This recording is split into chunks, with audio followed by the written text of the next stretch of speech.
I had chased after Willow for 7 years and been married to her for 5. Yet, on the very night her first love returned to the country, she asked me for a divorce. She thought I would break down in tears and beg her to stay, but to her utter shock, I simply smiled and signed the divorce papers on the spot, even casually, walking away with her 2 most expensive mansions. The very next day, I wiped every trace of myself from our home and moved out without hesitation. Still, she naively believed I was playing hard to get and that I would surely come crawling back within 3 days to beg for reconciliation. What she didn't know was that her first love's ex-wife had secretly harbored feelings for me for many years. Now, finally, we had the chance to reignite what fate once interrupted. Chapter 1. As agreed, I'll finish consolidating your assets before handing them back to you. But are you really sure you want to leave?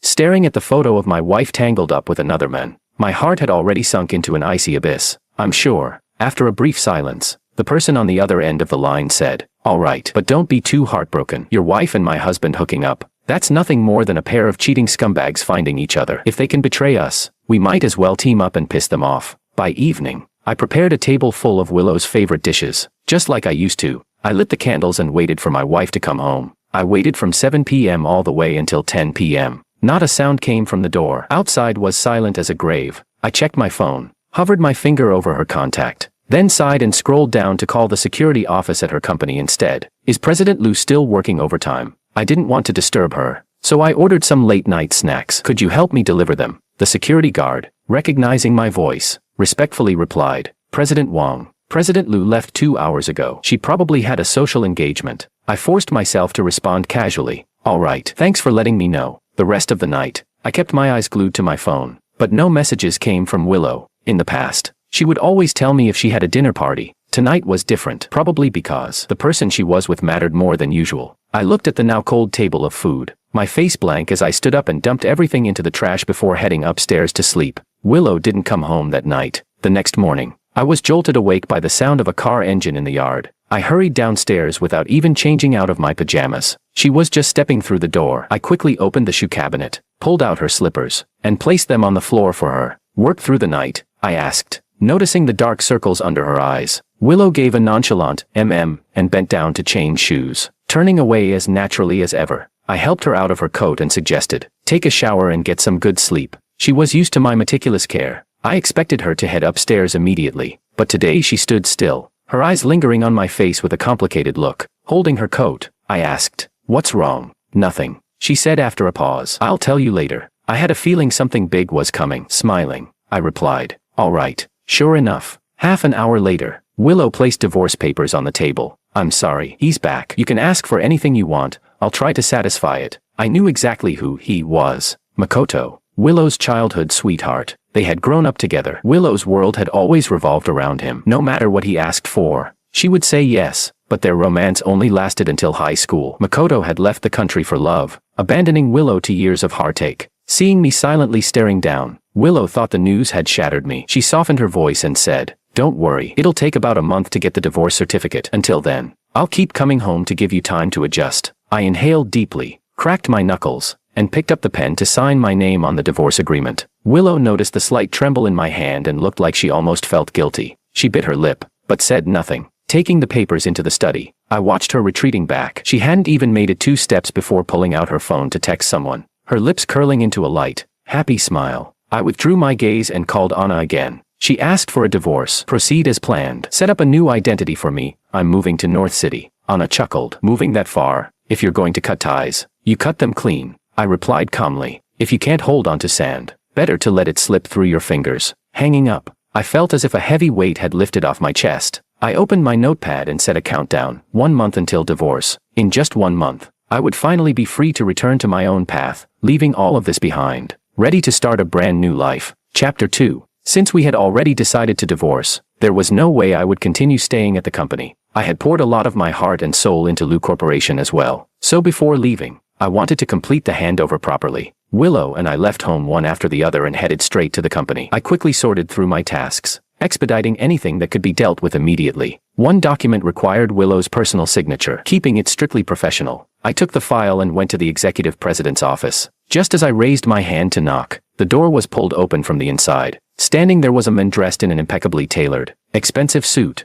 a cup of coffee in his hand. When he saw me, Makoto raised an eyebrow in surprise before giving me an apologetic smile. Oh, President Wang, it's you. Look at me. I've been so busy spending time with Willow since I got back. I completely forgot you were working here too. Sorry for not informing you earlier, but even if he hadn't said anything, I already knew. The day Makoto returned, Willow had rented out an entire club to throw him a welcome back party. She had even arranged for a massive heart-shaped display made entirely of roses at the entrance. Their circle of friends had flooded social media with photos and videos, all filled with envy and admiration. It would have been impossible for me not to find out. It was also in that moment I fully realized, no matter what I did, I could never replace Makoto in Willow's heart. Fortunately, this ridiculous marriage was about to come to an end. I gave a calm smile. No problem. It's not too late to find out now. Are you looking for Willow? Makoto stepped closer to me, his gaze carrying a subtle, knowing glint. She might be a bit occupied right now. If it's something important, you can tell me. I'll pass the message along. The insinuation in his voice was crystal clear, hinting at how close they were and what had just transpired between them. I kept my composure and replied evenly. It's work-related. If she's busy, I'll come back later. I turned to leave. Wait.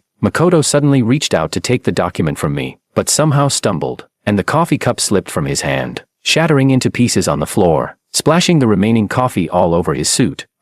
He frowned deeply, looking at his stained clothes, his expression a tangled mess of anger and confusion. If you're upset, you could have just said so. I've always considered you a friend. I was just trying to invite you to lunch. How could you? Before he could finish, a figure rushed out from the office. Willow stepped out, her face darkening as she saw the mess on Makoto. She glared at me and snapped coldly. If you have a problem, take it out on me. Why target Makoto? Target him. She didn't even bother asking what had happened, just immediately made that judgment. Looking into her sharp, accusing eyes, I felt a sharp pain deep in my chest, but it didn't matter anymore. It was all about to end. I answered calmly. It was Mr. Ito's own clumsiness. Yes, Willow. Makoto quickly grabbed Willow's hand, as if afraid she would argue with me, and said softly, it was my own fault. Don't blame President Wang. But his words only made Willow's glare towards me grow darker. Don't make me waste the last bit of goodwill I have left for you, she said coldly. Get out of here. Go back to wherever you came from. Come find me again only after you've figured things out. With that, she pulled Makoto into the office, slammed the door shut, and locked it from inside. I stood there for a while, feeling a bitter chuckle rise up in my throat. Figure things out before you come back to see me. I had already figured it out. Whatever lingering feelings I had for Willow were completely gone. Chapter 3. Looking down at the documents in my hands, I sighed. I figured I could only head back to my office for now and come back later. Unexpectedly, not long after, I bumped into Makoto again, this time in the break room. He had already changed into another suit, a custom-made one with no visible labels, neat and luxurious. As if nothing had happened, Makoto casually greeted me. President Wang, no assistant with you, making your own coffee. I gave a simple and casually tossed the conversation back at him. Is Mr. Ito an assistant now? Seems like you never run out of coffee to make. You. Makoto froze, caught off guard, struggling for a response. By the time he finally gathered his thoughts, I cut him off flatly. Mr. Ito, there's no need to put on a show in front of me. I just want to say, you don't need to target me. I'm not your enemy. I figured Willow must have told him about the divorce right away. Makoto was momentarily stunned, then gave a half-smile. I never saw you as an enemy. He leaned in slightly, his voice low and disdainful.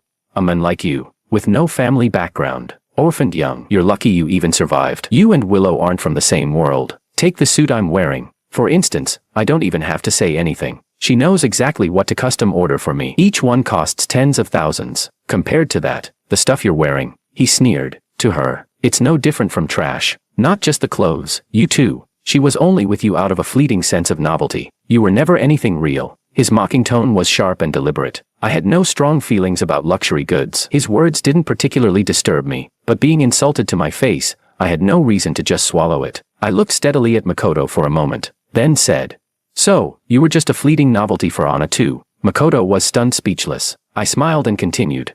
No wonder Mr. Ito empathizes with me so well. You. Makoto's face flushed and paled alternately. In the end, he could only mutter, I'm nothing like you, before grabbing his coffee and walking away stiffly. Still, I had a feeling he might start resenting me even more after this. I couldn't help feeling a little annoyed at myself. Why bother getting into a war of words with someone so irrelevant? I grew up in a wealthy household too, but when I was 15, disaster struck. Both my parents committed suicide, leaving me completely alone in the world. That was when Anna appeared. If it weren't for Anna sending help my way back then, I might not have survived. So later, when Anna came to me asking for help, I never refused. At that time, Anna said to me, There's a guy hitting on me lately. I kinda like him, but he's probably just chasing the thrill, obsessed with the idea of conquest. If he's going to be my man, I won't share. There's a clingy woman haunting him, annoying as hell. You go woo her. Once Makoto cuts ties with her, you can quietly back off. After that, whatever you ask for, I'll agree to. To me, Anna was a savior. Even without her last promise, I would have helped her without hesitation. In order to pursue Willow, I handed over my business to Anna to manage. Even before graduating, I willingly joined Sue Corporation. Starting as an ordinary employee, I just didn't expect this chase to last 7 years. In the beginning, Willow had been completely repulsed by me, but I was persistent, thoughtful to the smallest details. I didn't manage to move Willow's heart. Instead, I moved my own. I truly fell in love with her. Finally, on the day Makoto left for overseas, Willow got drunk. She blocked me at the door of the private lounge, her breath hot and tempting. George, since you like me so much, stay with me forever. That night, we crossed the line for the first time. Anna later warned me. George, don't play with fire unless you're ready to get burned. But I was full of confidence, believing I could make Willow's heart turn away from Makoto. That was the bet Anna and I had made. Looking back now, not only had I had lost completely, and I accepted it. I didn't know when Makoto left the company. At 3 p.m., just as I was about to start a department meeting, Willow stormed into my office. George, I told you I would try to compensate you. Why do you keep provoking Makoto? At once, I knew Mr. Ito must have gone running to her to complain. I asked calmly. What did he say? Willow hesitated. What? I said. I repeated. What did Mr. Ito tell you? I didn't have time to argue. I was busy with the meeting. No matter what he said, I decided to take the blame to save time. You can apologize to him on my behalf. Tell him, if he ever sees me again, he should go the other way. Willow had never seen me like this before. She thought I was still angry over the divorce and had given up all pretense. She grabbed my arm as I was about to leave, her gaze complicated as it settled on my face. George, I know I've wronged you, but can you not be like this? Be like what? I asked. You. Willow frowned deeply, struggling to speak. Finally, she said heavily.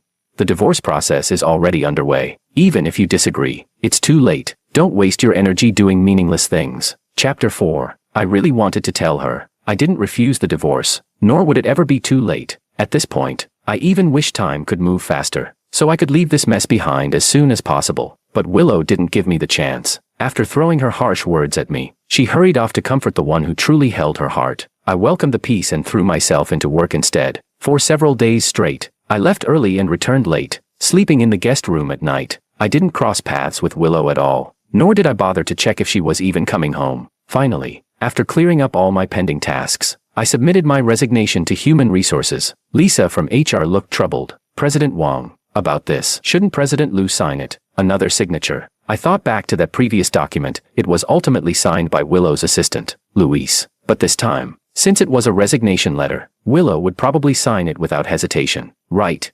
After some thought, I decided to do the same thing again. When I handed the resignation letter to Luis, he couldn't hide his shock. Even though President Liu now had Mr. Ito at her side, Wang was still, technically, her legitimate husband. Are you really resigning? President Wang. Luis's expression showed not just sympathy but genuine regret for losing a valued colleague. With you gone, President Liu will lose her right-hand man. I shook my head and said, President Liu already knows I'm leaving. Just give it to her, she'll sign it. After the divorce, there was no reason for me to stay. Hearing this, Luis had no choice but to take my resignation letter to Willow. At that moment, Willow was chatting on the phone with Makoto, discussing where to have dinner that night. She glanced at Luis, waved him over to hand her the document. Luis watched as his boss signed her name without the slightest hesitation. She even smiled gently as she said, when the old doesn't leave, the new can't come in. If it's not right, there's no need to force it. Luis thought to himself.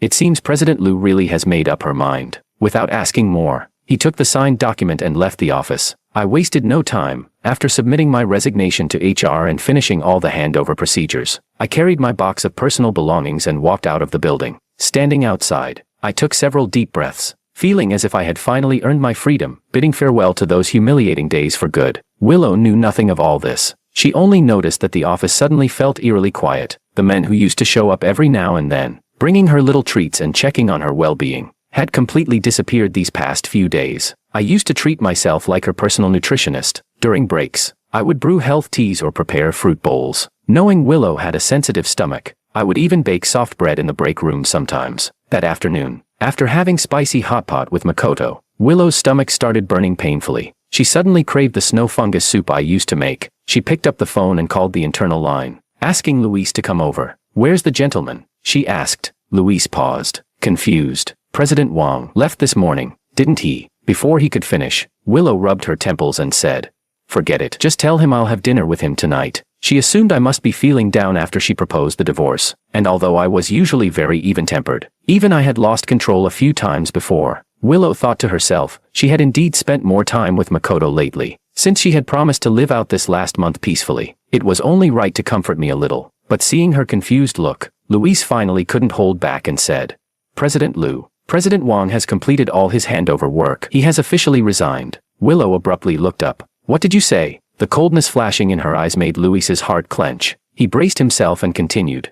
"I gave you his resignation letter yesterday. President Wang said you were aware." His voice grew smaller and smaller, but Willow stopped listening altogether. An inexplicable rage surged within her. Grabbing her bag, she stormed out of the office. She sped all the way home, slamming the brakes hard when she arrived at the yard. Closing her eyes, Willow tried to suppress the storm in her heart. She thought about how I used to be. Whenever I was upset, I would say it outright, whether she cared or not, then carry on as usual. But now, he had actually resigned, without a word. Did he really think I would go and coax him back? Willow gritted her teeth, pushed open the car door, and stepped inside. But the scene she encountered made all her anger vanish in an instant, only to be replaced by a surge of blood rushing to her head. "What are you doing?" she blurted out. I hadn't expected her to come back at this time. Glancing up at her, I casually handed the photo album in my hands to the stunned housekeeper next to me. "Go ahead and keep sorting," I said. "I'll have a few words with President Liu." Willow frowned as she stared at the mess all over the floor. Scattered everywhere were the gifts she had given me over the years, or the matching couples items we had bought together on random outings. There had been a time when Willow indulged me in these things, not knowing Makoto would come back. Matching laptops, shoes, hats, suitcases. I was like an ordinary young lover, loving those silly little couple things. But after bringing them home, Willow had never once used any of them. She preferred the old items she was used to, like her ancient laptop, a high school graduation gift from Makoto, still kept in perfect condition. Not using them didn't mean she didn't want them. Looking at the chaos before her, Willow's mind flooded with memories. Her voice turned cold. "George, don't you think you owe me an explanation?" "An explanation for what?" I gave a faint smile and said lightly. "I'm just donating the things I don't use, that's all." Pausing for a second, I added with a trace of mockery, "President Liu, don't tell me you're now suddenly reluctant to part with these things, when you never even spared them a glance before." Back then, she couldn't care less. Now she wanted to pretend to be sentimental. Suddenly, I thought of that notebook she kept using, the one Makoto had given her. 10 years had passed, and she still preserved it so carefully. Love or indifference, the difference couldn't be clearer. Willow stiffened, a heavy anger trapped in her chest. After a long silence, her voice came out low and cold. "Then what about the resignation?" We agreed. "George, even if Makoto said a few things, he wasn't angry at you. Was it really necessary to make a scene over something so trivial?" She actually thought I was making a scene. I couldn't help but find it a little ridiculous. Looking directly into Willow's eyes, I said, "One word at a time. This has nothing to do with Makoto. We're already divorced. I don't care what you do with him, and I don't want to have anything to do with you anymore. Willow, just as you wished. I will never love you again." Chapter 5. It was rare to see such a nearly blank expression on Willow's face. Perhaps it was because she had never heard me say that I didn't love her. She couldn't accept it for a moment. Her thin lips trembled slightly. She opened her mouth, but no words came out. After a long while, her expression finally turned ugly. "George, there's no need for you to say such meaningless things. Makoto won't bother you. I've already said that I'll stay with you for this month, giving you time to slowly move on. Why are you lying to yourself?" She still didn't believe it. I actually laughed. "Fine, then I'll move out. Once I've packed my things, you can even let Makoto move in. I really don't care." Willow stared at me for a while, as if trying to determine whether I was telling the truth. After a moment, she bit her lip, her lowered eyes revealing a trace of concealed conflict, something even she didn't notice herself. "There's no need. Makoto doesn't want to interfere between us. You don't have to keep testing me with words like this. Once I've made up my mind, I won't change it. In my heart, there's only room for Makoto. Instead of wasting time with pointless things, you might as well think about what else you want. Financially, I can compensate you as much as possible." Looking at her cold, somber expression, I found myself speechless for a moment. I wondered just how much I must have loved her before, to have made her believe I would never leave. Willow didn't wait for me to say more. After finishing her words, she turned and left. I guessed she must be going to find Makoto again, but it didn't matter anymore. In fact, What Willow said just now reminded me, since this woman was so generous, it would be rude not to take advantage. After all, who would ever complain about having too much money? Donating it was also an option. That very afternoon, I selected 2 villas from among Willow's many properties, both worth over 100 million yuan. I directly authorized the lawyer to prepare the transfer documents and had them handed over to Luis for Willow's signature. Willow swiftly signed and pressed her fingerprint on the documents. After capping the pen, she lifted her gaze to Luis and asked, "Did he say anything else?" Luis froze. "No, nothing else." Apparently, she thought there was no other way. Willow let out a faint, sarcastic laugh, thinking to herself, probably read some toxic motivational quotes online again. Whatever. He's in a bad mood. Let him be. If he makes any more demands later, just agree to them directly. Still, George had really gone a bit overboard this time. I should leave him hanging for a while longer. Otherwise, with more than 20 days left, who knows what other nonsense he might stir up. Luis observed his boss's expression, wanting to say something but stopping himself. He really wanted to tell her, President Wang doesn't look like he's in a bad mood at all. In fact, he seems positively glowing. But then he thought better of it. After all, this was a matter between husband and wife. As an outsider, it wasn't his place to speak. Luis respectfully responded,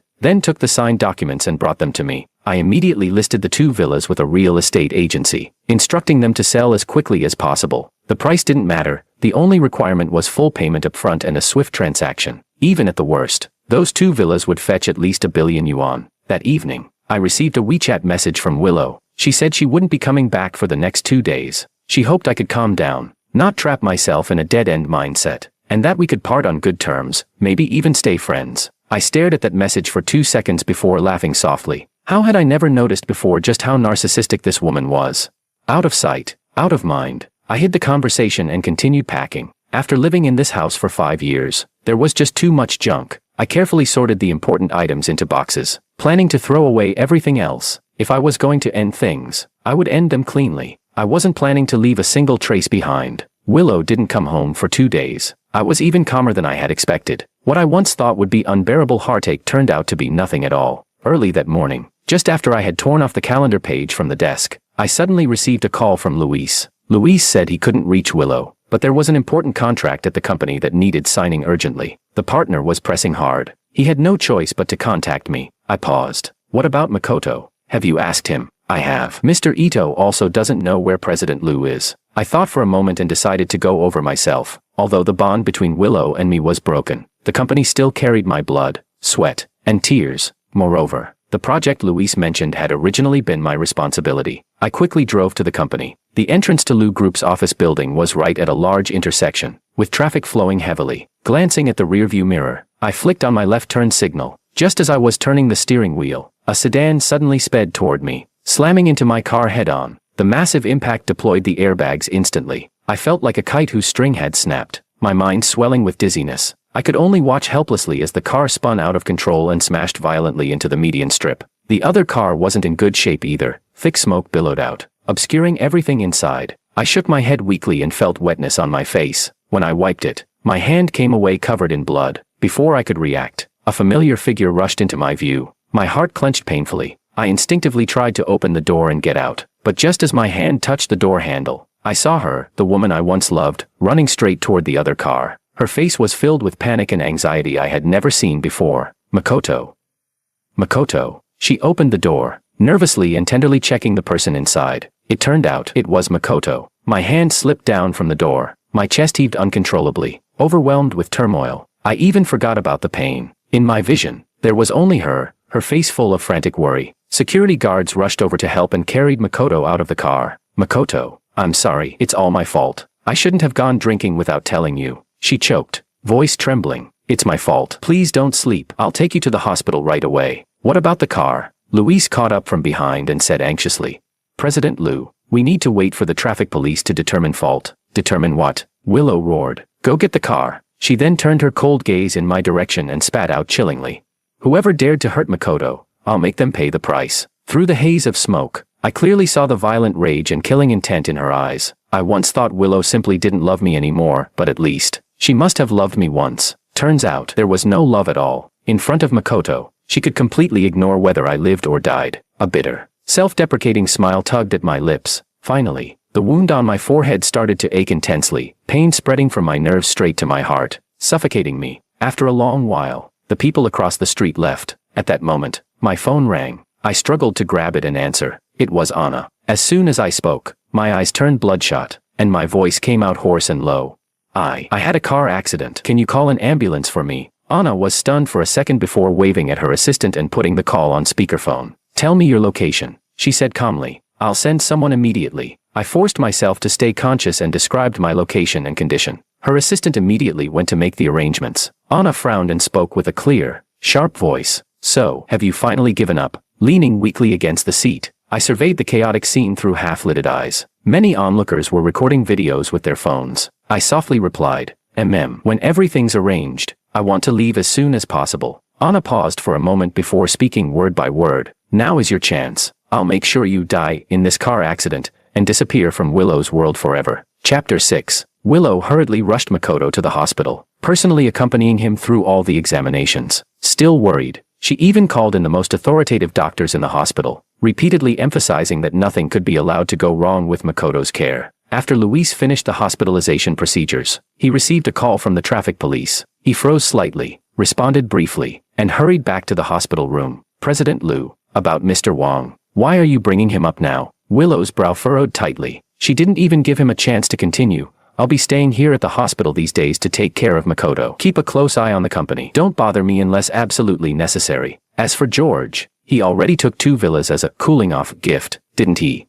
Besides, with Makoto getting into a car accident, if George can't understand the situation, it's just him being petty. Thinking this, Willow spoke in a heavy voice.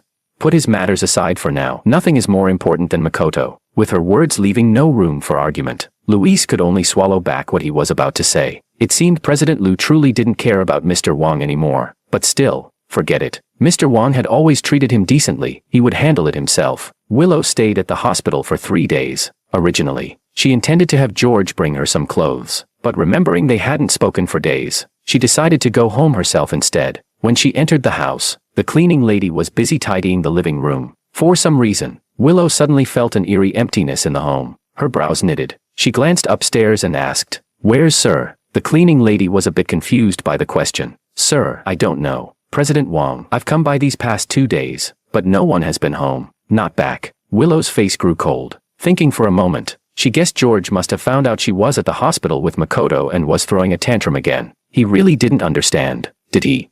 Since they were divorced, separation was inevitable. She only stayed with him for a month out of past affection as a married couple. Did he really think she would have a change of heart? Willow pulled out her phone and called me. "Sorry, the number you dialed has been turned off." Even turned off his phone. A wave of unexplainable frustration surged in her chest. Willow threw her purse on the sofa and strode upstairs. The hallway on the second floor used to be lined with lush green plants, orchids, succulents, even the delicate and rare lily of the valley, all of them carefully collected by me over the years. Now, all the shelves were empty. Not even a single leaf left. Willow's breathing tightened. An ominous feeling grew stronger. She rushed forward and pushed open the master bedroom door. The curtains were open, and sunlight poured in, but the wind blowing through made the room feel even more barren, quiet, and deserted. Everything was gone. The room was a mess. The closets once filled with suits, shirts, and ties were now completely empty. For a long moment, Willow's heavy breathing was the only sound, but it couldn't dispel the burning anger in her eyes. She clenched her fingers, checking every spot carefully. The wardrobe, no clothes. The bathroom, only one lone toothbrush remained. Even the drawer where spare razors were kept, empty. For a second, Willow wondered if she was dreaming. In this dream, everything related to me had completely vanished. She squeezed her eyes shut hard, then opened them again. Nothing changed. That man, he just left without saying a word. Where did he go? By what right? Willow's eyes turned red, fury surging up to nearly scorch her rational mind. Impossible. On the surface, she looked indifferent, but inside, she loved him desperately. Just a few days ago, she had been racking her brain trying to win him back. How could he just disappear without a trace? He must be playing some trick again, waiting for her to go looking for him. Those 2 villas, weren't they the best proof? Willow forced herself to calm down slightly and headed back downstairs. "You really haven't seen Sir even once?" She questioned the cleaning lady sharply, nearly scaring her. The cleaning lady looked at Willow's bloodshot eyes and stammered. "No, just a few days ago. Some people came to collect things. They said they were retrieving Sir's final belongings. At the time, she hadn't heard clearly. Seeing that they knew the password to the villa, she thought they were sent by Sir and didn't ask questions." Willow sneered coldly. "Final belongings. Good for you. George, getting even more dramatic, she bit her lip and immediately called Luis, shouting into the phone. Get over here, now. 20 minutes later, Luis rushed into the courtyard. President Lou, where is George? Willow's gaze was heavy and cold, her voice like icy blades. I remember you said at the hospital that he contacted you. Luis hadn't expected that Willow called him over so urgently because of Mr. Wong. He froze briefly and answered. It wasn't Mr. Wong who contacted me. Then who? Willow bit her teeth hard, her sharp eyes boring into Luis. Don't think I don't know you and he have always been close behind my back. What? Now you're covering for him. No wonder Luis had been disappearing frequently these past few days. Turns out George had called him away. Luis. Willow's voice dropped dangerously low. Don't forget who you work for. Tell me right now where he went, what he asked you to hide. If you can't explain clearly, pack your things and get out. Luis grew more confused by the second. Wasn't it President Lou herself who said not to bother her about Mr. Wong's matters? He pondered for a long moment before finally realizing Willow didn't know yet. She didn't know that Mr. Wong had already died. Luis's expression turned complicated, and after a long silence, he spoke with difficulty. President Lou, the call that day was from the traffic police. The car that collided with Mr. Ito's belonged to Mr. Wong. Mr. Wong died on the spot. Chapter 7. Willow suddenly looked up at him. What did you say? The darkness in her eyes was so intense that it made Luis feel a chill. 3 days ago, the project in the Eastern District was rushing to finalize the contract. I couldn't reach you, so I had no choice but to call Mr. Wong. Luis explained. I didn't expect Mr. Wong would show up with Mr. Ito. Right at the entrance, the accident happened. The smoke was too thick at the time. I didn't even notice the license plate number. He also hadn't realized that while they were anxiously taking Makoto to the hospital, George had been standing not far away, watching. These past few days, Luis had been tormented with guilt. It was the first time he had ever let private matters interfere with work. Willow said nothing, her face covered with a layer of icy frost. No, impossible. It couldn't have been George. Wasn't he just throwing a tantrum with her? Why would he have gone to the company? Luis found Willow's presence increasingly terrifying and cautiously called out. President Lou, Mr. Wong's funeral arrangements have already been completed. The report showed he passed away half an hour after the accident.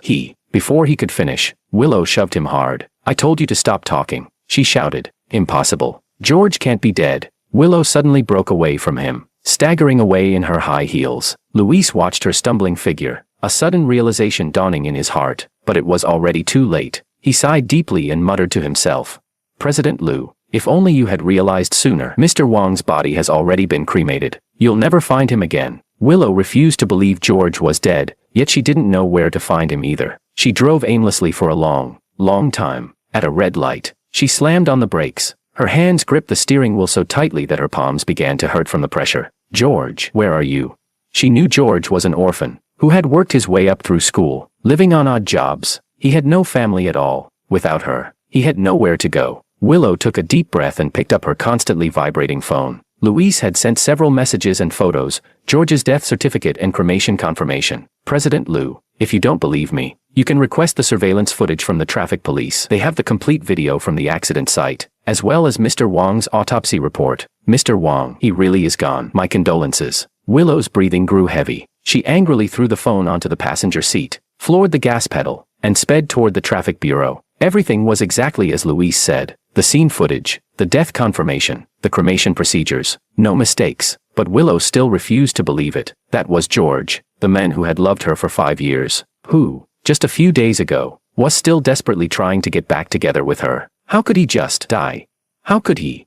A massive wave of panic suddenly swept over Willow, like someone had gouged out a hole in her heart, leaving it hollow and bottomless. As she sat dazed in the empty living room, her phone rang. Miss Lou, Mr. Ito has been experiencing severe headaches. Painkillers haven't helped. Can you come over? Willow's eyes flickered. Only then did she remember Makoto. She pulled herself together and drove back to the hospital. Makoto's face was pale, and when he saw Willow appear at the door, his expression became even weaker. Willow, why the sudden headache? She asked. Willow walked over and sat at the edge of the bed. Makoto immediately reached out and clutched her hand tightly. Maybe it's an after effect. We'll have to wait for the test results to know for sure. Weren't you going home to get a change of clothes? Where are your clothes? Willow froze. Only then did she remember her original intention. Her brown eyes flickered slightly as she said, I heard you weren't feeling well, so I rushed back. I forgot. Makoto lowered his head, leaned closer, and sniffed lightly near her ear, murmuring in a low, teasing voice, you went all the way back home and didn't even bother to shower first. Normally, Willow would have enjoyed such flirtatious teasing. But today, for some reason, it only made her feel restless and annoyed. She raised her hand and gently pushed him away. Patience thinning, she said. If you're not feeling well, just get some sleep, okay? Makoto's face stiffened slightly, but he quickly wrapped an arm naturally around her shoulders, whispering, "Are you planning to leave again?" Before Willow could respond, a knock came at the door. A man in a suit walked in, speaking in a businesslike tone. "Hello, Miss Liu. I am the attorney who was representing Mr. Wang in his divorce proceedings and the handling of his estate." Chapter 8. The lawyer took out a thick stack of documents and placed them in front of Willow. "Miss Liu, these are the assets Mr. Wang left behind before his passing." Willow stared intently at the stack of A4 papers, saying nothing. Instead, it was Makoto who reacted strongly, his eyes wide with shock. "Before his passing, George, the lawyer glanced at him and kindly explained. 3 days ago, Mr. Wang passed away in a car accident. Based on his power of attorney, I am authorized to handle all matters regarding his estate. Most of Mr. Wang's assets have been donated to charitable foundations. The remainder is rightfully to be returned to you, Miss Liu. In addition, given Mr. Wang's death, the mandatory divorce cooling-off period has automatically ended. Your marriage is thus legally dissolved. You are now officially single." After delivering this information, the lawyer politely nodded. "If you have no other questions, I will take my leave." Willow remained silent, like a soulless shell. "Willow." Makoto pressed his lips together, his voice soft and comforting. "Since it's already happened, don't be too sad. George wouldn't want to see you like this." The woman still didn't move. Her naturally drooping hand had unknowingly clenched into a tight fist, her knuckles turning white. Makoto looked at the side of her face, his mind swirling. So, she had already divorced that man. Then why hadn't she told him? Was it because, deep down, she was still clinging to hope, hoping for a reconciliation? Makoto stared at Willow, feeling a complex mix of emotions, yet, oddly, also a faint satisfaction. What good are fantasies? What good is regret? George was dead. He had died 3 days ago in that car crash. Makoto's lips curled into a brief, fleeting smirk. He thought Willow's despair was just temporary, that she was simply still in shock over George's death. After all, though Willow had shared 5 years of marriage with George, Makoto believed she had real feelings for him, not George. However, reality soon made Makoto want to grit his teeth in frustration. Even though Willow stayed at the hospital with him, she grew increasingly quiet and detached. She would often sit there, staring blankly in one direction for long periods. She didn't bother with her makeup anymore, losing the polished, elegant appearance she once had. Makoto couldn't take it anymore. Forcing a smile, he said, "Willow, I'll be discharged tomorrow. Why don't you freshen up a bit and let's go have a nice meal together?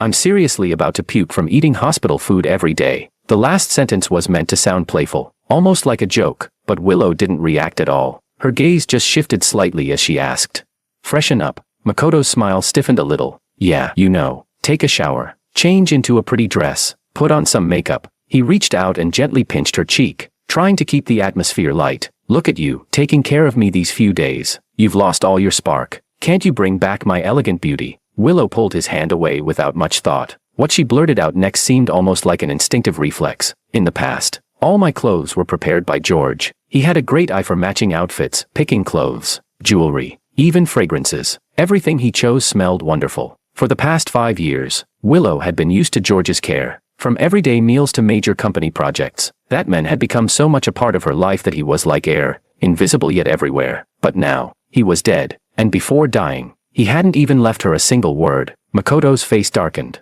disbelief flashing across his eyes. "Then what do you mean by that now? George is gone. No matter how much you talk about him, he won't hear you anymore. Do you understand?" He grabbed Willow's shoulders tightly, almost as if trying to shake her awake. "You need to live your life, Willow. The person beside you now is me. So what if George is dead? I'm still here. Or do you want to break up with me? Do you want to die along with him?" Chapter 9. Seeing the men growing more and more agitated, Willow's gaze remained calm and unruffled. She let out a self-deprecating laugh. "Makoto," she said softly, "I'm not thinking about anything. I just need time to sort out my feelings. That day, if I had just walked a few steps closer, if I had just taken one look, I would have seen George, gravely injured. I could have fought for him, bought him more time. He might not have died. We all owe him." After saying this, Willow once again pulled away from Makoto. Her movements were light, almost gentle, but the words she spoke were cruel beyond measure. "Makoto, tomorrow I'll send someone to pick you up from the hospital. Your body is fine now, and there are things at the company that need my attention. Get some good rest." "Willow." Makoto reached out, trying to grab her. But all he caught was the edge of her sleeve. Panic welled uncontrollably in his chest. Willow, please, don't leave. Okay. The woman didn't look back. The sound of her high heels grew fainter and fainter until it vanished from the hospital ward, according to Makoto's expectations. Now that George was dead, Willow should have taken him back to the South Bay villa. Then he could carefully plan a proposal, a sky-high diamond ring, a beautiful wedding dress, a grand wedding ceremony. But not only did Willow not give him any more chances to see her, she instead sank deeper and deeper into her guilt over George. Completely unable to pull herself out, Makoto waited for a week. When he could no longer bear it, he simply ran to Lu Corporation to block her at work. For 3 days straight, he didn't even catch a glimpse of Willow. Where is your president, Lu? He demanded at the reception. I'm her boyfriend. Let me in. The receptionist didn't recognize him. Hearing this, she almost laughed. Nowadays, men are so shameless. If you were really President Lu's boyfriend, you wouldn't need me to contact her for you. Sir, if you don't have an appointment, please leave immediately. Don't disrupt our work. Otherwise, we'll have to call security. Makoto still wanted to argue. But then he caught sight of Luis walking out from inside. He immediately rushed over. Luis, where's Willow? Luis was startled by the sudden figure. Mr. Ito. He greeted politely, sighing. President Lu isn't at the company. Makoto hadn't slept well for days. His skin looked terrible, and his bloodshot eyes betrayed his desperation. He had no other options left. Anna didn't want him anymore. If he couldn't even hold on to Willow, what future did he have?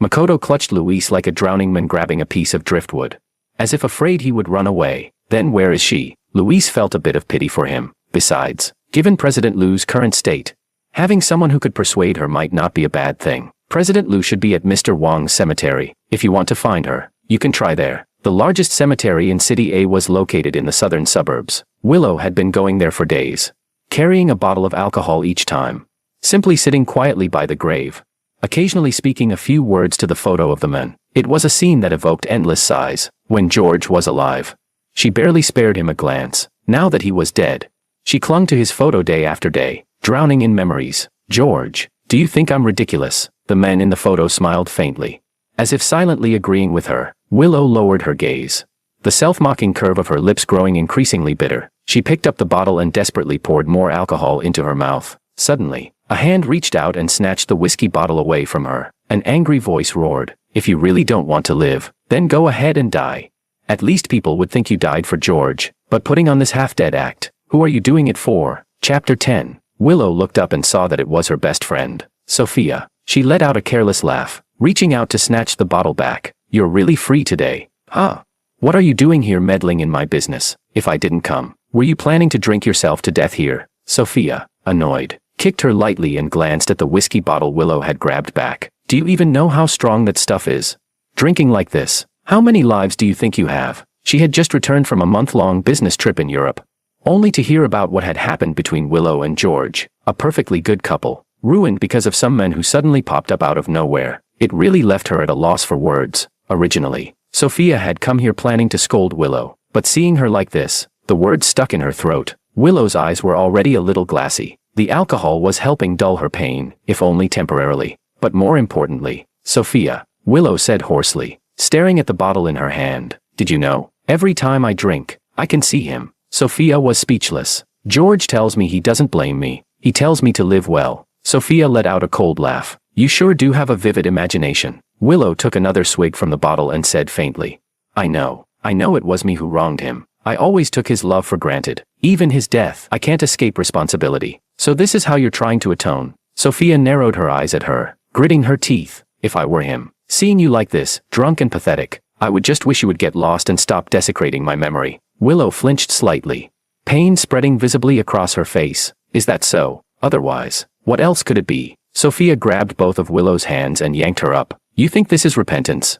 No, you're just trying to make yourself feel better. Don't push everything onto George. He never asked you to do anything. This is all your own selfish guilt." Willow allowed herself to be pulled up, her whole body slack, like an empty shell. She turned her head to look at the man in the photo, so familiar, yet suddenly so distant, and in that moment, she realized she had never truly understood him. Sophia shoved her away, her own emotions in turmoil. She had grown up with Willow. She knew everything about what had happened with George. When George was courting Willow, it was practically an open secret. Everyone knew how deeply he loved her. When they finally got together, Sophia had once joked with Willow, "It's rare to meet a man so sincere. Settle down. You two will grow old together. But what happened?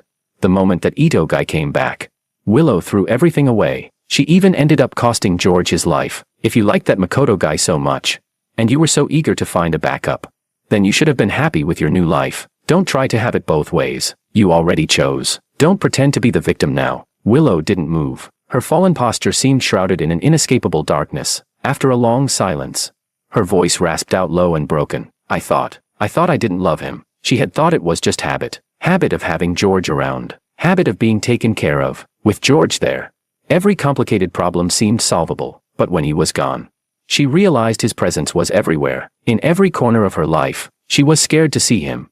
But even more desperate to see him again. I regret it so much, Willow choked out, grabbing at her hair in despair. Sophia, I really regret it. It's all my fault. If I could trade my life for his, could he come back? It was the first time Sophia had ever seen Willow like this. All the harsh words she had prepared died in her throat. She sighed heavily and sat down beside her. Talking like that is useless nonsense. If you really cared even a little bit about him, then finish what he left unfinished. Live properly. Become a decent person. And also, Sophia's tone sharpened. I saw the surveillance footage from your company's front entrance. Don't you think it's a little strange? Willow abruptly looked up. What do you mean? The car accident was suspicious. Sophia frowned slightly. Knowing Willow, being caught up in it, had been blind to the truth, she spoke directly. At such a large intersection, on a two-way, one-lane road, George was driving normally. So why would he crash into another car? Willow's throat tightened, plunging her into a long, heavy silence. Before long, Sophia received a call from her company. Seeing that Willow's emotions had somewhat stabilized, Sophia said, endlessly drowning yourself in sorrow won't help. If George were alive, he would only feel his efforts had been wasted. You need to seriously think about what you're going to do next. After Sophia left, the cemetery returned to silence. Willow turned her gaze toward the tombstone. The cloudiness in her eyes had completely faded. George, she whispered. Can you point me in the right direction? The wind blew softly, rustling the leaves. But no answer came. Less than 10 seconds later, footsteps approached from a distance, growing steadily nearer. Willow's heart began pounding uncontrollably, a strange sense of anticipation rising in her chest. It took her a while before she stiffly turned her head. Makoto was standing there, clearly seeing the flash of hope that lit up in her eyes, and then quickly extinguished. Makoto's breathing grew uneven, but he composed himself as best he could and walked toward her. I heard from Luis that you might be here, he said. Willow withdrew her gaze. I told you to rest well, didn't I? To be honest, she didn't know how to face Makoto right now. Did she love him? Yes, she had been sure for years that she loved him, but after George's death, everything she had thought so clear suddenly blurred. Even she couldn't tell anymore who it was she truly loved. Makoto placed the bouquet he brought in front of George's tombstone and said gently, I never really looked at him properly before. Today, I realized George was actually quite handsome. Willow replied instinctively. He was always good. Makoto's face paled, and he clumsily changed the subject. Willow, you must have been here for a long time, right? Maybe you should go back now. Seeing her puzzled look, he smiled and added, it's cold here. What if you catch a cold? Willow only then noticed that Makoto was wearing very little. She frowned and said, why are you dressed so lightly? You just got out of the hospital. You should be more careful. Because of her concern, Makoto's heart swelled with joy. I'm worried about you too, he said. Let's go back together. Okay. Willow originally wanted to send him away, but seeing his worn-out face, she couldn't bring herself to say it. All right, she agreed. Let's go back together. Once they were in the car, Willow recalled what Sophia had said earlier and casually asked, Makoto, do you still remember what happened during the car accident? She remembered clearly. Makoto had lost control of the wheel after someone sideswiped him, causing him to veer into oncoming traffic. Makoto froze, not expecting her to bring this up. I was too panicked. I don't remember anything clearly. Why do you ask? Willow turned her head and, seeing his flustered expression, couldn't help but laugh. She reached out and poked his cheek. Relax, she said. I was just asking. If you don't remember, it's fine. Anyway, the traffic police had retained surveillance footage. She could always get a copy later and study it slowly. Makoto watched her thoughtful expression and felt a wave of unease deep inside. Are you suspecting that someone deliberately targeted George? Just a suspicion, Willow said quietly. Sophia pointed it out to me earlier. That road is wide, and there's never been an accident there before. But that day, there was a chain collision involving several cars. George died, and you were seriously injured, but everyone else walked away without a scratch. Thinking about it carefully, it's worth questioning. Makoto let out a soft, nervous laugh. In the flickering sunlight, his expression was hard to make out. He said, I doubt it. Who would bother doing something so thankless? Willow only smiled faintly, not answering. She didn't want to burden him with conspiracy theories. Besides, nothing had been confirmed yet. There was no need to say too much. For the rest of the drive, neither of them spoke again. Willow dropped Makoto off at his place. Get some good rest. If anything comes up, call me. Focus on getting better. All right. Makoto nodded. And where are you going? I'm heading to the traffic police station. Willow replied. She turned her head to look at him, holding his gaze seriously for a long moment. Makoto, she said. Once I get to the bottom of this, we'll be together properly. Makoto lowered his head, his long bangs hiding the look in his eyes. He said in a low voice, drive safe. Get some rest. Good night. Standing by the roadside, Makoto watched the taillights of her car grow smaller and smaller. His hands, hanging by his sides, clenched tightly, without even realizing it. Once it's all cleared up, we'll be together. But if you really do find out the truth, you might never be able to be with me again. Chapter 11. Willow carefully reviewed all the available video footage again, including the cameras at the company building entrance and the ones at the shops across the street. But the current problem was that the van that hit Makoto was a vehicle with fake license plates. After the accident, the driver immediately fled the scene upon realizing the situation and has not been found since. After hearing her concerns, the traffic police officer's expression immediately became serious. Miss Liu, please rest assured, we will immediately transfer the case to the Criminal Investigation Department and have them get to the bottom of this as soon as possible. All right. Thank you for your hard work. Dragging her exhausted body home, Willow found that night had already fallen. The dimly lit villa was completely silent, eerily quiet. It was only then that she belatedly realized, ever since she mentioned divorce, George had thoroughly removed all traces of himself from her life, whether at home or at the company. She could no longer find anything related to him. Willow, like a puppet that had lost its soul, stood in the middle of the living room and, finally breaking down under the eerie silence, squatted down, covering her face as she crumbled completely. Days went by, and in the blink of an eye, half a year had passed. The person responsible for the accident was eventually caught, but it turned out he was merely the owner of an abandoned car factory. The reason he fled the scene was simply because he was driving a car with fake plates, although there was now a conclusion. It wasn't the one Willow had hoped for. Makoto comforted her. Isn't this a good thing? Would you really have preferred if something more had been uncovered? This car accident was just an accident. The driver has paid the price he was supposed to. Willow, let's move forward together. Okay. Over the past 6 months, Willow would still show concern for him and occasionally have meals with him, but she never clearly defined their relationship, which was driving Makoto almost crazy. If he had known things would end up like this, then what was the point of everything he had done after returning to the country?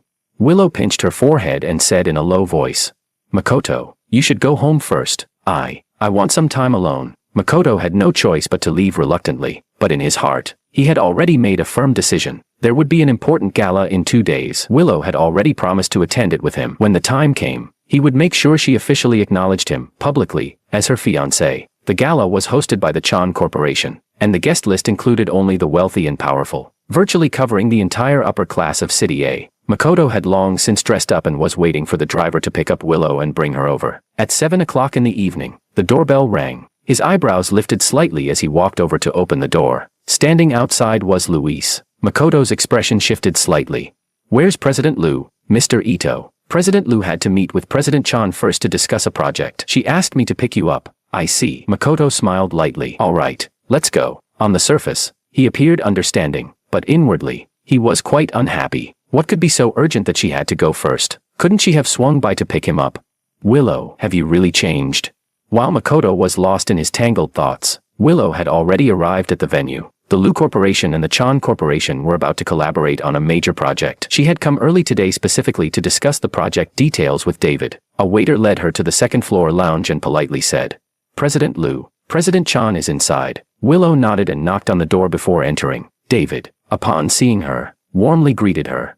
Finally, you're here. I was just about to call you. Sorry, there was a bit of traffic. No worries. Come in. Have a seat. Both of them were straightforward people. After a few pleasantries, they quickly got down to business, discussing all the potential issues that might arise with the project. David smiled and said, I've never had any doubts about working with President Liu, but this time I've also invited a friend to join us. I hope you don't mind. Willow replied.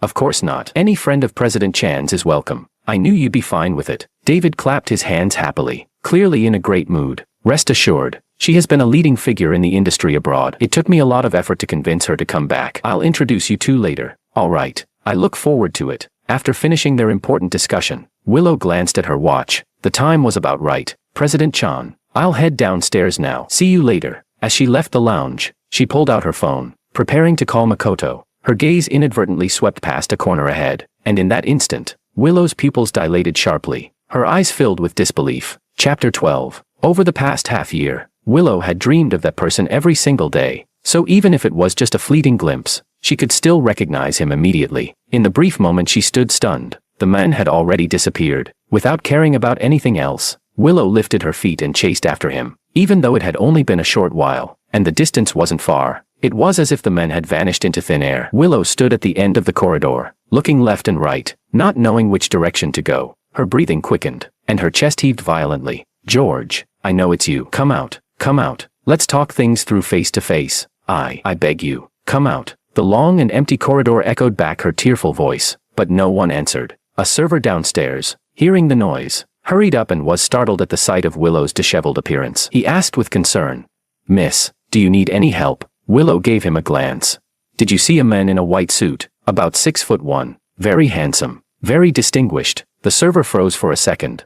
Downstairs, before he could finish speaking, the woman in front of him disappeared like a gust of wind. The server was even more bewildered. "I was trying to say, there are 2 or 3 gentlemen like that downstairs." At this moment, Willow had completely stopped thinking. There was only one thought in her mind: find him. Find him. No matter how long he had been hiding, no matter what reason he had for appearing today, she would not let him run away again. The banquet hall downstairs was already filled with people. Greetings and small talk flowed incessantly among the guests. Willow's bloodshot eyes scanned the room in a circle, but she could not find the person she was looking for. Some acquaintances came up to greet her, but she ignored them completely. She didn't know how much time had passed. Just as Willow was about to give up, her gaze suddenly froze on the dessert table. A man dressed in a white tuxedo, tall and lean, his black hair neatly styled, was standing there with his back to her. Even without seeing his face, she inexplicably knew who he was. Her heartbeat quickened. Willow's fingertips trembled slightly. It took a long time before she lifted her foot and walked toward him. "George." The moment she called out the name, the man turned around. "What do you want?" Willow stared at the completely unfamiliar face in front of her and instinctively took a half step back. How could it be? How could it not be him? Impossible. Her look of disbelief made Oscar feel like he was looking at a lunatic. He secretly rolled his eyes and said impatiently, "Miss, can you straighten your tongue before you speak? If there's nothing else, I'm leaving. My sister's still waiting for me." Willow, still overwhelmed by shock, didn't respond. Oscar unabashedly gave her a once-over, then walked away with his cake. Returning to the VIP lounge, he put down the plate in his hand, flopped onto the sofa, and complained.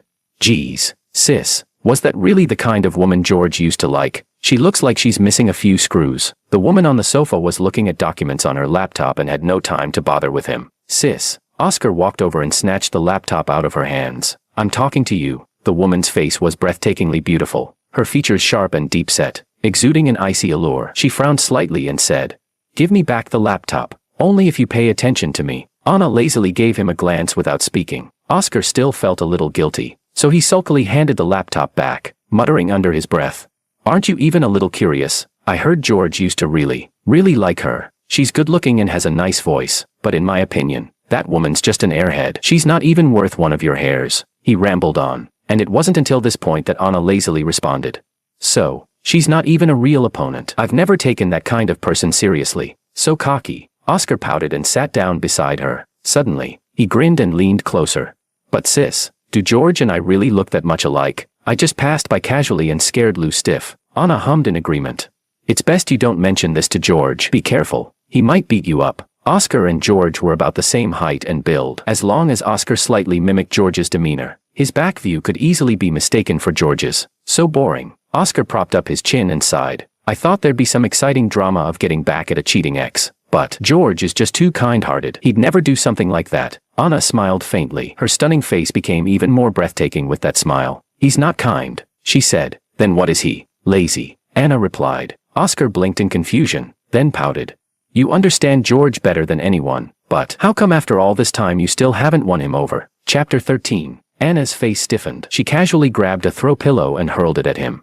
"You little brat. You just had to bring that up." "Huh." Oscar finally managed to score a small win and laughed so hard he could barely stand. Downstairs, Willow snapped back to her senses and wanted to chase after him to ask for more information. She had just taken a step forward when Makoto, who had just arrived, grabbed her arm. "Willow, I called you several times just now. Why didn't you hear me? Seeing the displeasure on his face, Willow felt a little guilty. Sorry, Makoto. Just now, I saw someone I knew and wanted to go over and say hello. What kind of acquaintance could pull her attention away like that?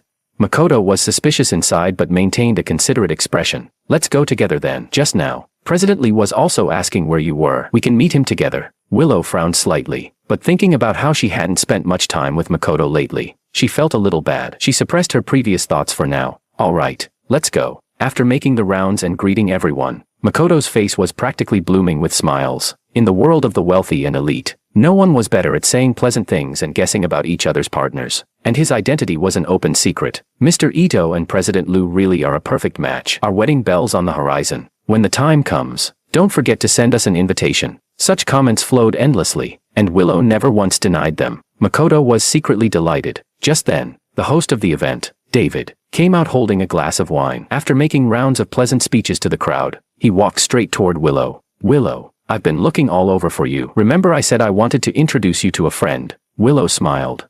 Shouldn't I wait until President Chan is done being busy? David laughed heartily. Come on, she's right over there. No one objected, so Makoto, still holding Willow's arm, went along with her. He was still feeling smug inside when he saw a familiar figure, and his smile completely disappeared. David didn't notice anything amiss and continued enthusiastically with the introduction. This is the industry leader I told you about, Anna. Anna has been a top figure in smart AI technology overseas. Her company has secured countless patents. Whether in unmanned aerial vehicles or derivative technologies, they're basically leading the industry. If it weren't for some old connections, and me begging her countless times, she wouldn't have come back to get involved with our little businesses. Anna raised her eyebrows slightly and said modestly, President Chan, you flatter me. It's my honor to be able to work with you. Miss Sue is becoming more and more humble. David laughed. We're all friends here. No need for such formalities. Willow said nothing, her burning gaze fixed on the woman opposite her. She had never expected that the friend David mentioned would turn out to be Anna. Why had she suddenly returned? Could it be? Willow shifted her gaze slightly, catching the man next to her in the corner of her eye. His face was pale, full of disbelief. Makoto gripped her hand tightly, so hard that he seemed to have forgotten her existence altogether. At that moment, David also sensed something was off. His eyes flicked between the few of them and asked, Anna, President Liu, wait, do you know each other? Anna looked at the two across from her with a half-smile and said languidly, President Liu and I were schoolmates. We're not particularly close, but we do know each other. As for Mr. Ito, her smile widened a bit more. We used to be quite good friends for a while. David was no fool. Hearing this, he immediately understood everything. In that case, I'll leave you old friends to catch up. He chuckled, waved for a waiter to bring drinks over, and said, I have to go greet some more guests. We'll talk business later. Once David left, a strange and heavy silence filled the lounge. Makoto even felt like the air had grown thinner. Unable to bear it any longer, he lifted his head and stared at the woman in front of him. Through gritted teeth, he asked, Why are you here? Anna remained languid and calm. If Mr. Ito can be here, why can't I? You're supposed to be in the United States. You said you would never come back. Why didn't you just stay there? Why are you showing up in front of me now?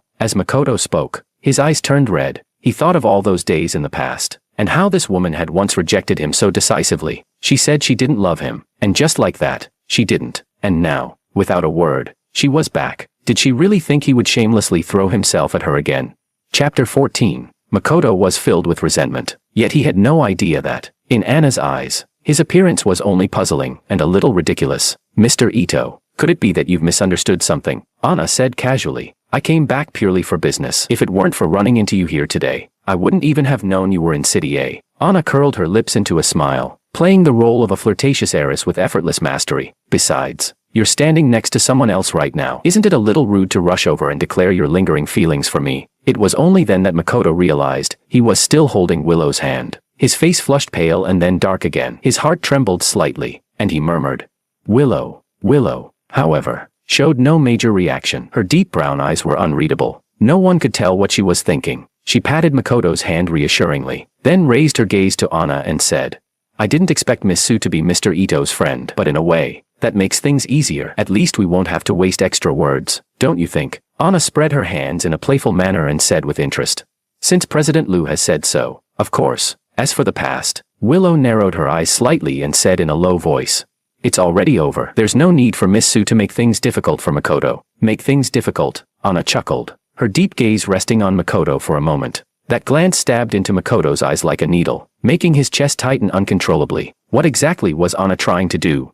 However, his worry was unnecessary. Anna said nothing more and quickly shifted the conversation back to the business project. Once they switched into professional mode, the two women conversed smoothly and expertly. Makoto sat on the side, feeling as if he were sitting on pins and needles, watching these two of the most important women in his life. After about 10 minutes, when they had almost finished discussing work matters and Willow was preparing to leave with Makoto, the door to the lounge suddenly swung open from the outside. A man, dressed in a white tuxedo, stepped in, holding a glass of champagne. His casual, slightly impatient expression carried a sense of disdain. "Sis, are you done yet? This party is so boring I'm dying. George has already come to pick us up. Can we go home now?" As soon as he finished speaking, he noticed there were two unfamiliar people in the room. Willow and Makoto were both staring at him. It was him? Willow thought of the back figure she had seen earlier, and her breathing faltered slightly. Makoto, on the other hand, felt a wave of relief wash over him. He had always known that Anna had a spoiled younger brother, bad-tempered and stubborn. Since he was here to fetch Anna, she would definitely leave. Finally, this hellish scene could come to an end. Anna stepped forward slightly, just enough to block Willow's view. She wore a polite but distant smile and said, "President Liu, let's leave it at that for today. We'll excuse ourselves now. Next time, we'll invite President Chan to discuss things in more detail." Anna and Oscar left after a short farewell. Willow suddenly snapped out of her daze. She shook Makoto's hand off and chased after them. Wait, what had that man just said? George. He said George. At that moment, Willow's mind was consumed by only one thought. But by the time she sprinted to the entrance, all she saw was the endless stream of cars on the road. The Su siblings were nowhere to be seen. Willow tilted her head up, struggling to catch her breath. She stood by the roadside for a long time, overwhelmed by a flood of emotions. Was she going crazy? Why did it still feel like he was alive? Willow gave a bitter laugh and turned back in defeat. At that very moment, in a passing car behind her, George's smiling face could clearly be seen. Chapter 15. I was driving while listening to Oscar talk about the amusing things that happened at the banquet. I'm telling you, those people are just too boring, flattering back and forth, all just to climb the social ladder. But the desserts were really good. Oh no, I even meant to bring you a little cake, but I forgot. Although Oscar had grown up as a rich kid, he was, at heart, a complete foodie. The light ahead turned red. I stepped on the brakes and turned to glance at him, smiling as I said, "I already had dinner. If you like, next time we can go get something to eat. Just the two of us." Oscar nodded eagerly and blurted out, "George, you're too good. I saw that toad today. She's not even worthy of carrying your shoes." The words had barely fallen when the car fell silent. Oscar realized he had said the wrong thing and slapped his mouth shut. The smile on my face faded. When the light turned green, I turned back and continued driving. Anna, frowning, shot her brother a glance, just about to speak, when the man in the driver's seat said lightly, "It's not about who is worthy or not. Everything that happened was the price I paid for my own seriousness. That's why now, I don't love Willow anymore, and I have no regrets." Oscar quickly chimed in. Yes, George, you're the best." I chuckled and said, "You don't have to be so cautious. Since I decided to come back, running into Willow sooner or later was inevitable. It's really not that big of a deal." Oscar and Anna exchanged a glance, then tacitly looked away. I had indeed long since prepared myself to meet Willow again, but I hadn't expected that day would come so soon. Over the weekend, after finishing all her work, Anna invited me to see the latest movie release, a Hong Kong thriller. Good reviews, you'll probably like it. I had just finished jogging and was still sweaty all over. "Let me go upstairs and take a quick shower. Wait for me a bit." Anna hummed in acknowledgement and stretched out her hand. Naturally, I handed her the towel and took a step away, asking, "Where's Oscar? Isn't he coming with us?" Anna's eyes flickered slightly. He made plans to watch a soccer game with some friends. Oscar had spent most of his time abroad. How could he have any real friends here? I lifted the corners of my mouth but didn't expose her lie. "I'll be quick. 15 minutes. The man's tall, handsome figure disappeared around the corner. Anna looked down at the towel in her hands and smiled dazzlingly. She had never been in a hurry. Letting him slowly get used to her seemed like a good idea. I came downstairs on time. To my surprise, the woman downstairs had also changed outfits, and coincidentally, her inner layer matched the color of my jacket. Raising an eyebrow, I joked as I walked over. "Did you do this on purpose?"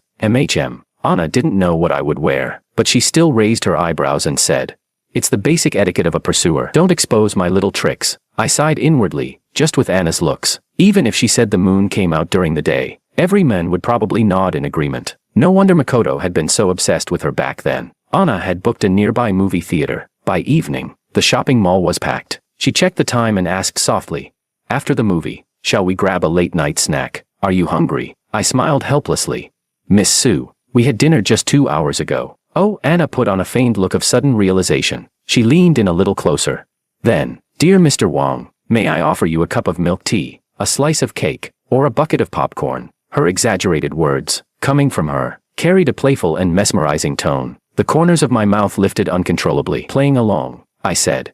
No, thank you, miss. Of course, if you want something, I'd be happy to buy it for you. Wow, Mr. Wong, you're not only handsome but also so gentle and gentlemanly. Thank you so much for your care. All right, enough, I said, laughing, unable to keep up the act any longer, and playfully patted her. Anna's smiling eyes lingered on me for 2 seconds before she lazily stepped back. My view finally cleared up again, but just as I was about to relax my smile, I looked up and saw Willow and Makoto. Their faces were full of gloom and shock. Willow, Makoto, long time no see. Chapter 16. Anna noticed the change in my expression and asked with concern.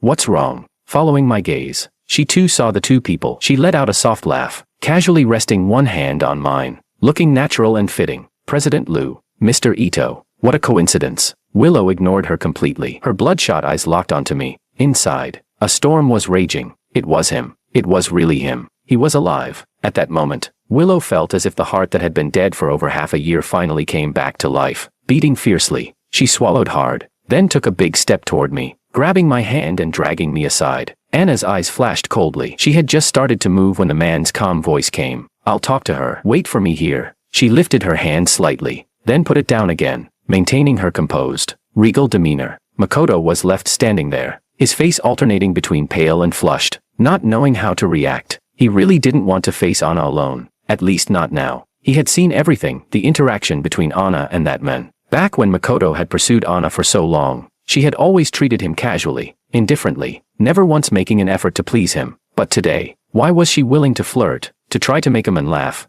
Why did it have to be George? Makoto had no choice but to admit he was insanely jealous. Anna caught all the changes in his expression and crossed her arms, smiling faintly.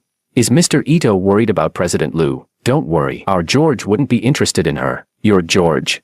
Makoto's fingernails dug sharply into his palm. You and George are together. Anna's brow moved slightly, but she didn't answer. Anna, how could you? Makoto hated her indifferent attitude with all his being, but there was nothing he could do about it. He took a deep breath, forcing himself not to think about the past. If you and George are together, why didn't you stay with him in America? Why did you come back? Anna stared at the face in front of her. She realized she had never really looked at him properly before, and now she found him truly ugly. She narrowed her eyes slightly. Her voice was emotionless.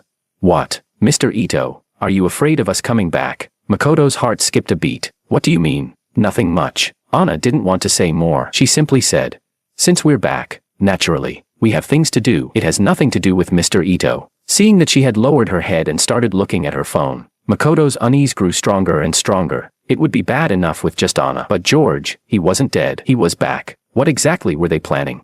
On the other side, Willow was asking me the same thing. The deserted corridor was quiet. The only sound was the woman's hoarse voice. I looked at her reddened eyes and felt absolutely nothing inside. It has nothing to do with you. How could it have nothing to do with me? We're husband and wife. Willow felt that the man standing before her now was completely unfamiliar. Like someone she was meeting for the first time. The feeling gave her a deep sense of helplessness, as if all her emotions were falling into a void. If you weren't dead, why didn't you contact me? Do you know how long I looked for you? George, you weren't like this before. In the past, no matter what I did, I would always inform her in advance, but she had rarely cared. You said it yourself, that was before. I said coldly. Willow, we are no longer husband and wife. Whether I live or die, whatever I choose to do, it has nothing to do with you. Willow's lips trembled for a long time before she managed to speak. No, we didn't divorce, but I died. Without me, naturally, there is no marriage. I found it almost laughable. You used to dream about growing old with Makoto, didn't you? Now your dream has come true. Why care about what happens to me? Oh, no, Willow, you're not really worried about me. You're only concerned about yourself. You just don't want to feel guilty. Now that you know I'm alive, you don't need to feel guilty anymore. Go live your life. Stop focusing on me. After saying all this, I turned to leave. Willow grabbed my hand. George, I didn't move, only glanced at her coldly. It was that look. It actually made Willow afraid. Subconsciously, she let go. She lowered her voice and said, if there's anything you want, I can give it to you. Consider it compensation for everything between us. In truth, Willow had already given me plenty back then, But because I had been eager to leave and faked my death, most of the assets were donated to charity. Still, since she had offered, I looked into her eyes and said softly, I want to find the person who tried to kill me. Are you willing to help me? Chapter 17. Willow was stunned. She hadn't expected me to bring up that matter so suddenly. I suspected it back then too, but after extensive investigation from various parties, nothing unusual was found. Plus, the culprit behind the accident was sentenced. George. That car accident really was just an accident. Wanting to reopen the investigation now would just be a waste of effort. Even though I had gone abroad, Anna had always been helping me keep an eye on things in China. That's why I knew Willow had looked into the car accident. It truly surprised me, but only just surprised me, nothing more. Seeing that I remained silent, Willow grew a little anxious. Let the past be the past. Let's start over. Okay. What she actually wanted to say was let's start over together. But looking at the unchanged expression on my face, the words stuck in her throat, unable to come out. I had no idea she had so many little hidden thoughts. I said expressionlessly, I know the culprit was sentenced. I also know he behaved well in prison, and his original 1-year sentence has already been reduced to 7 months. In other words, he's about to be released. Otherwise, I wouldn't have chosen to come back at this time. Willow frowned tightly. You still suspect him? Of course not. I chuckled softly but didn't explain further. Instead, I said with a cold voice, Willow, even though I no longer have feelings for you, I don't hate you either. I will definitely continue the investigation if you're willing to help. That's good. If not, that's fine too. We'll go our separate ways and owe each other nothing. Owe each other nothing. Those words stabbed deep into Willow's heart like a knife. She clenched her hands tightly. I'll help you. Whatever you want to investigate, I'll help. There was nothing more to say after that. I left through the fire escape without even glancing at Makoto and said directly to Anna, let's go inside. The movie's about to start. Anna's eyes softened. Okay. The two of us walked side by side, our figures harmonious and perfectly matched, like a couple meant to be. Makoto watched as we walked into the theater, his fists nearly crushing from the force of his grip. After picking up our movie tickets, the timing was just right. Anna and I entered the theater with the crowd. Even without looking, I could feel the person beside me occasionally glancing at me, hesitating as if struggling to hold back a question, her curiosity practically written on her face. I found it amusing inside.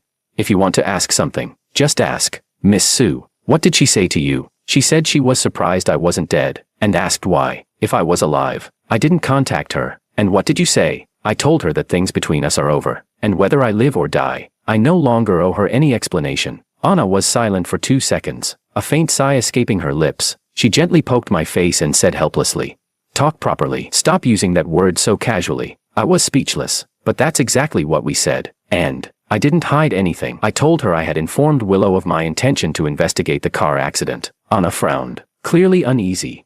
Aren't you afraid she'll tell Makoto? Whether Makoto was involved or not, he's still a huge variable. I'm afraid she won't. I remained calm. If it really is Makoto, then once he knows we're investigating, he won't sit still. He'll take action, and when he does, he'll reveal his flaws. Wasn't it evidence we were struggling to find? Anna turned her head to look at my profile. Under the dim theater lighting, it looked exceptionally clear and alluring. This was who I truly was, seemingly indifferent to the world, but actually someone who would repay both kindness and grudges doubly. She lifted the corners of her mouth slightly and said softly, all right, since Mr. Wong is so clever, I'll focus on being your backup. You fly freely, I'll protect you. Her soft, melodic voice brushed right against my ear, making an unexpected warmth surge in my chest. Chapter 18. Willow somehow found out where I lived and started sending things every day, flowers, cufflinks, suits, cars, you name it. She even sent a lawyer to transfer property titles to me. At first, I politely refused. Later, I realized the more I rejected her, the more enthusiastic she became, so I simply let her be. But Oscar wasn't so lucky. Since George wasn't working for now but still stuck to his daily workouts and outings, the only idle person left was Oscar. He felt like he had become a glorified deliverman. That day, Anna had just returned home when she saw Oscar coming in, arms full of bouquets of freesias. He threw them onto the floor casually. Sis, can't you do something? Did you see that? That Lou woman is way too brazen. She's chasing your future husband right to your doorstep, and you're still this chill about it. Really don't care at all. He was truly about to lose his mind. At first, he thought it was kinda cute, women sending flowers to men, but day after day, who could stand it?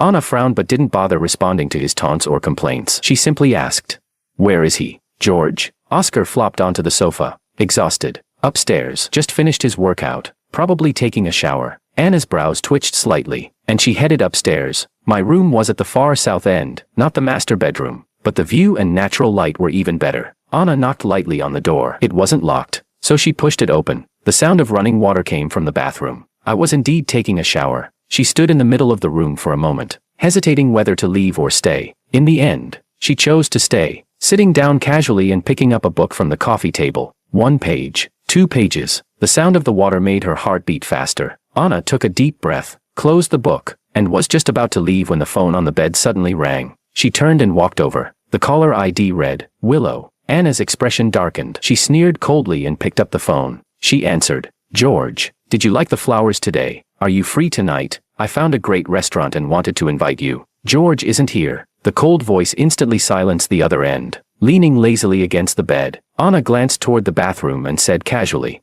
Seems like Lou Corporation is doing pretty well. President Lou is so free every day and still has money to send George all these gifts. But our storage room is about to overflow, so there's no need to send anything else. Willow's voice turned cold.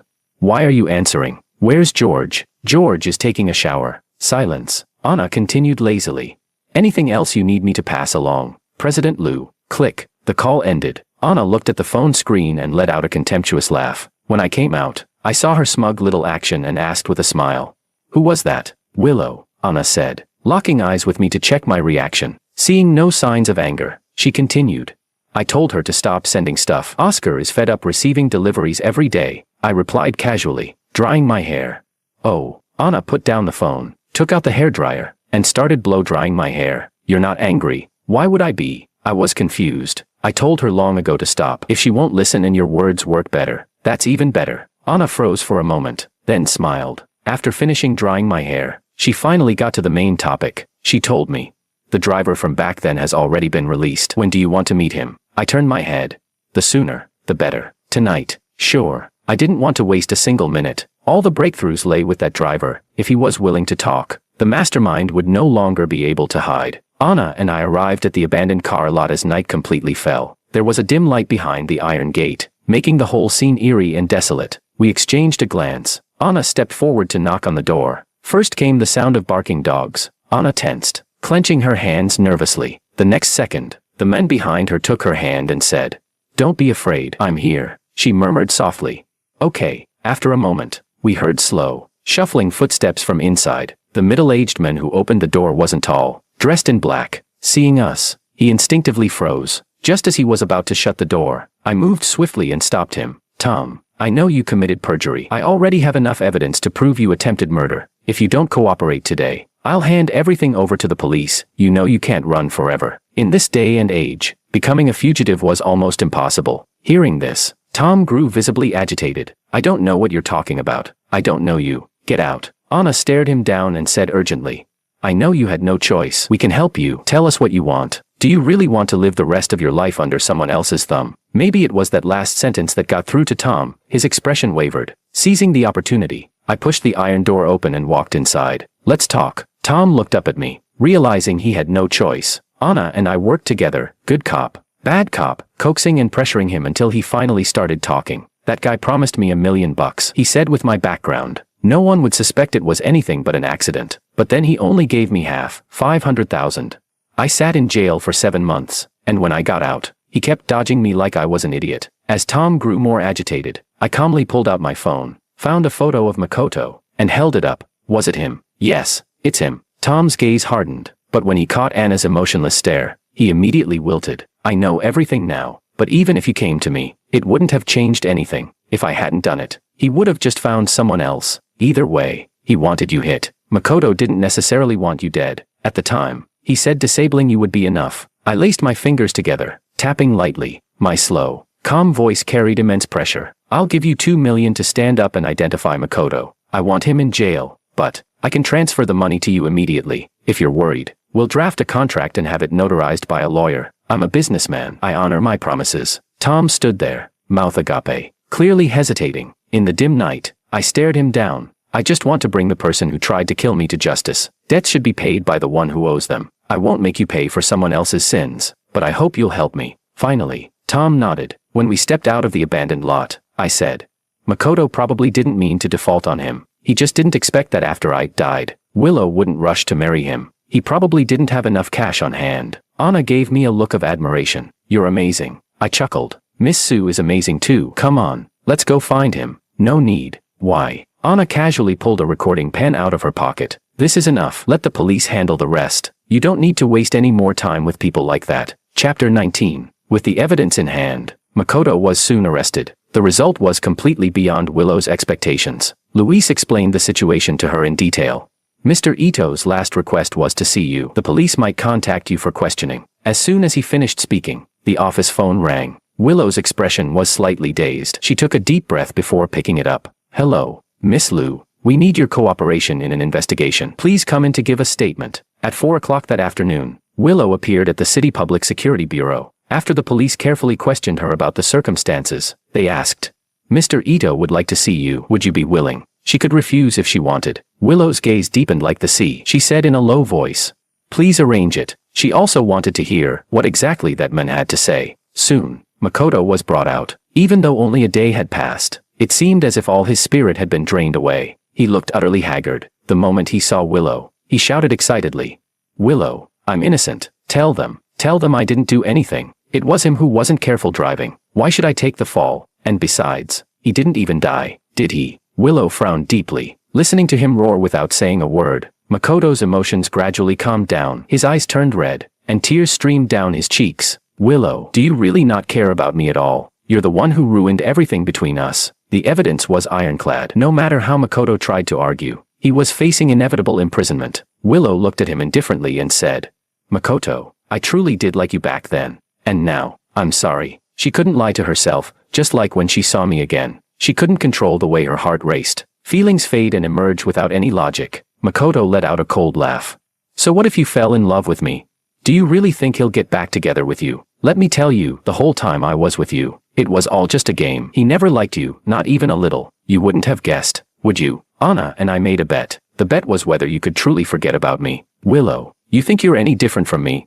We're just their playthings. Makoto had overheard this during a phone call between Anna and George. Otherwise, he wouldn't have given up on Anna so easily and turned back to Willow. That woman, from beginning to end, she only loved George. She was just too proud to say it. That's why she pretended to accept him, to provoke George. But who would have thought George would never take the bait and even agreed to go after Willow? Everything that had happened since then had been a complete joke. Willow didn't even know how she walked out of the detention center. Outside, the sun was shining brightly, but she felt no warmth at all. So, it was all just a lie. She thought of everything that had happened over the past 5 years. The more she thought, the stronger her self-mocking smile became. Well then, she would treat it as her retribution, as the consequence of not cherishing what she had lost. I didn't know any of this. After finishing my statement at the police station and returning to the villa, I found that Oscar had completely redecorated the place. It looked like he was setting up for a villa party. Oscar had originally wanted to invite some friends, but worried I might not like it. He waited until I came back to ask for my opinion. Of course, I had no objections. You guys can play however you want. Really? Oscar's eyes lit up. I'll call everyone right now. He dashed upstairs. At the same time, Anna walked out of the study. Our eyes met across the living room, and we both smiled. All done. Yeah, it's finished. It had been a long time since I felt this relaxed. After a moment of thought, I said, next, whether we return to the US or stay here, I'll follow your lead. After all, I was now working in Anna's company, and Anna was my direct superior. But she didn't immediately answer. Instead, she slowly walked toward me. So suddenly talking about work? Yeah, and what if I don't want to talk about work? Anna's fox-like eyes gazed at me, brimming with indescribable tenderness. She said, enunciating each word clearly, George, I don't want to talk about work. I want to talk about love. Do you? I was stunned for a moment, then a faint smile bloomed at the corners of my lips. In that case, Miss Sue, keep trying.